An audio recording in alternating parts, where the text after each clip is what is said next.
We're on. Okay. Daf Chof Aleph Amid Aleph. Chof Aleph Amid Aleph. We ended off yesterday that Rav Yehuda is moideh if an item is kama egroifim. If it's kimali egroif. An egroif is a fist.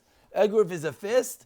So Rav Yehuda, who normally says that in order for something to have the status of an oyel, it should be made, or it has to be made, I should say, bidei adam.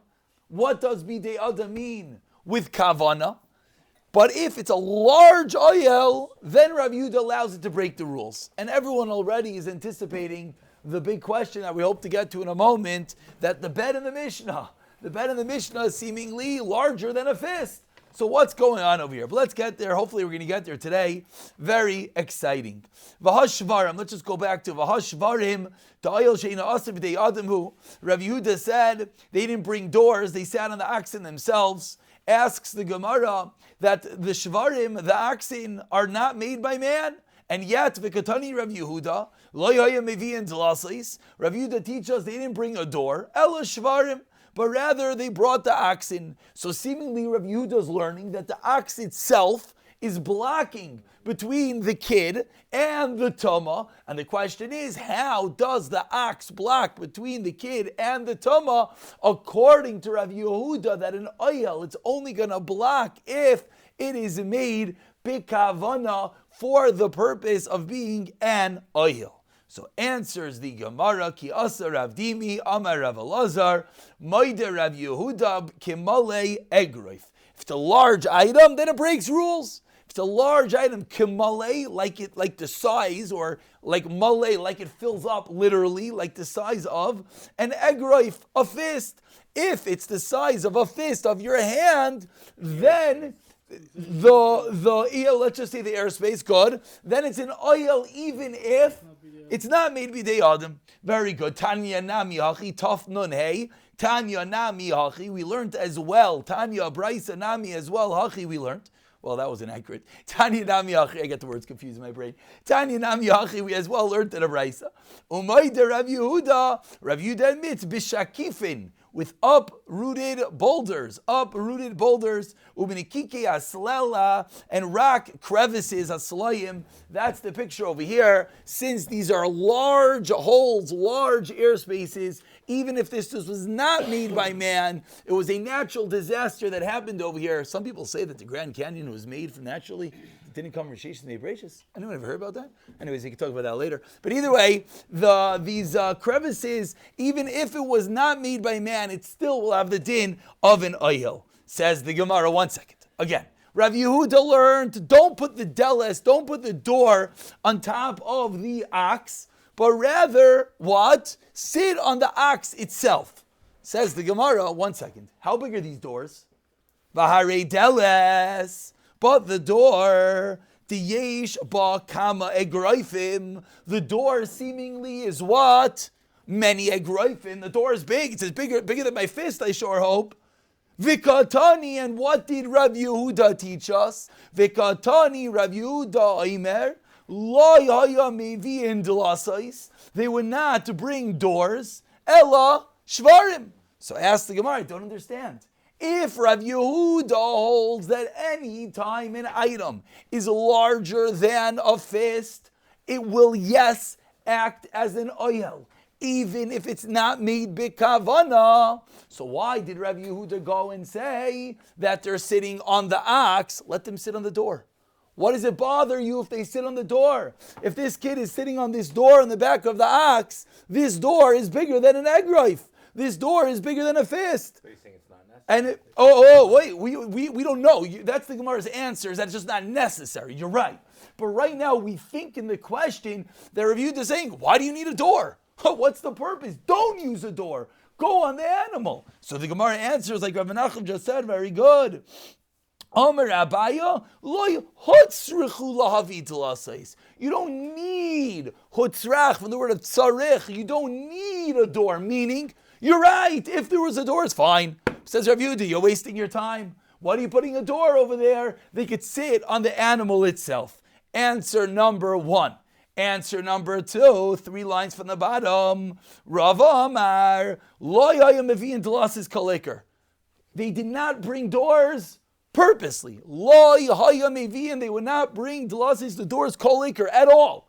Meaning, Rav Yehuda's arguing, and Rav Yehuda says, don't bring a door. Why not? Rav Yehuda, what's the problem with a door? The doors are big. What does it bother us?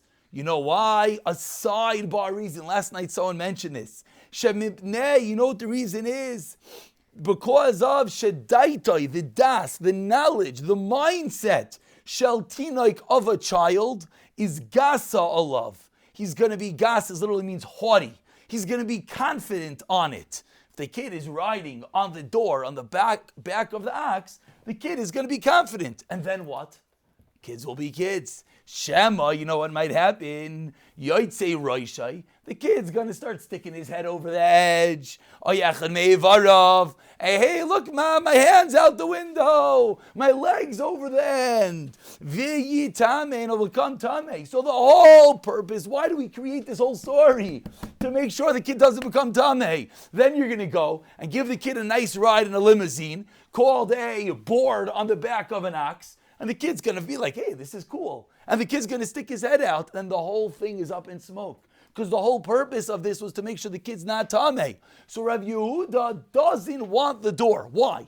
Nothing to do with the rules of oil. A sidebar reason. You know why he doesn't want the door? Because Rav Yehuda's worried if we have a door, kids will be kids, and the kid might go and lean over the edge and become tameh. And if the whole purpose over here is not to become tameh, that is the reason Rabbi Yehuda does not want doors. Bekever hat tahim. Excuse me, when we turn over the page, that goes with the previous words. Excuse me, v'yitameh bekever hat tahim, and the kid will become tameh. So now, before we continue, or well, we'll continue. I don't know. Let's speak out what just happened. A lot just happened. A lot. So let's speak it out to make sure we have perfect clarity. We're not worried about the door being Kabbalah.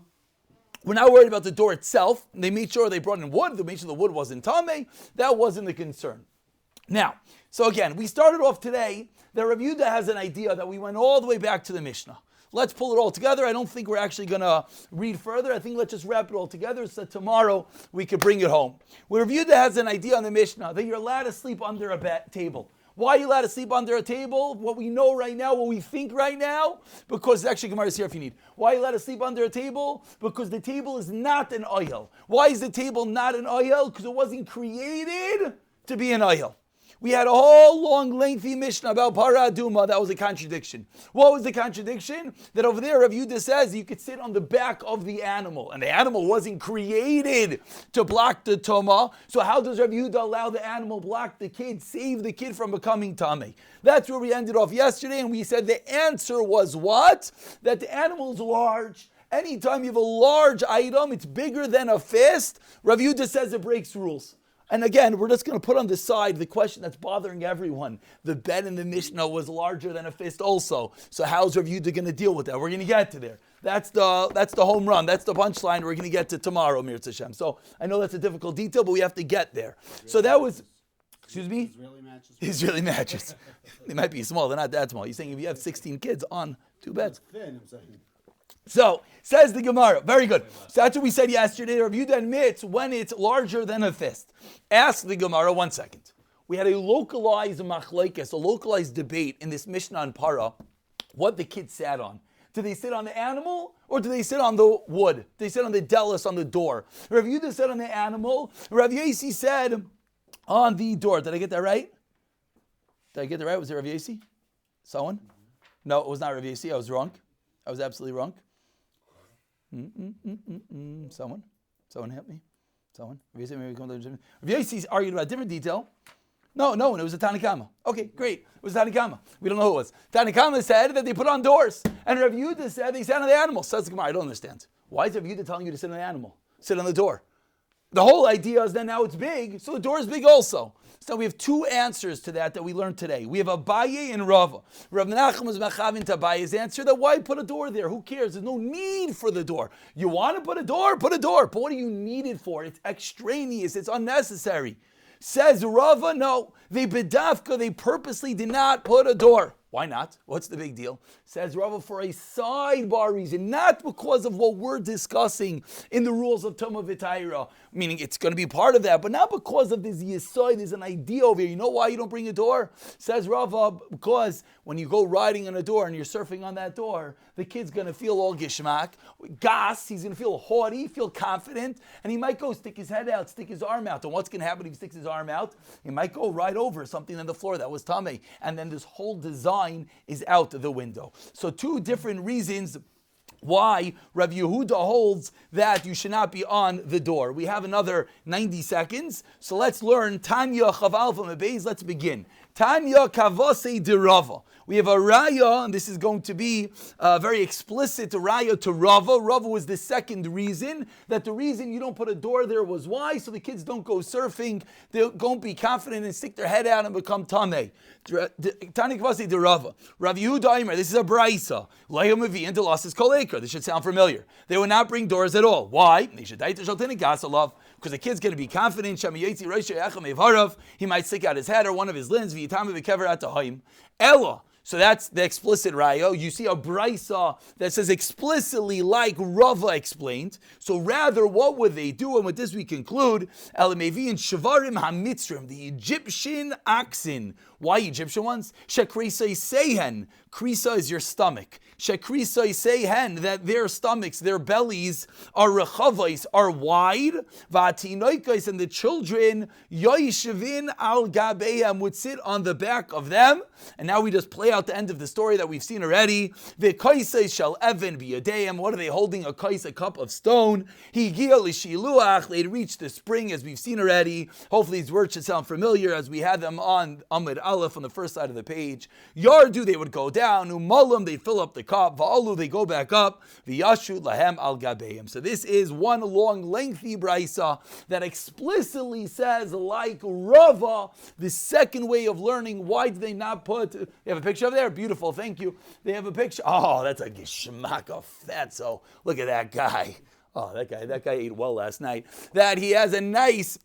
That why would they do it? A brisa explicitly like Rava, not like Abaye. Tomorrow we're going to be able to wrap it up, bring it all the way back to the Mishnah, B'siyata Dishmaya. But for now, let's chazer.